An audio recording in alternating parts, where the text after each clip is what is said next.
ବିହନରୁ ଧାନ ହୁଏ, ଧାନରୁ ଚାଉଳ ହୁଏ। ସେ ଚାଉଳ ଶ୍ରୀମନ୍ଦିରେ ଶ୍ରୀ ମହାପ୍ରସାଦ ହୁଏ। ଅକ୍ଷରରୁ ବ୍ରହ୍ମ ହୁଏ, ଜଗନ୍ନାଥ ନାମ ହୁଏ। ସେ ନାମକୁ ଗାଇ ଦେଲେ ଜୀବ ଧନ୍ୟ ହୋଇଯାଏ।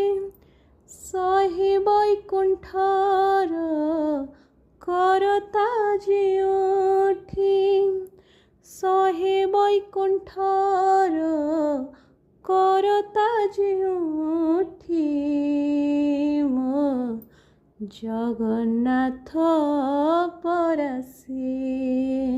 ଓ ଜଗନ୍ନାଥ ପରାସେ, ମୋ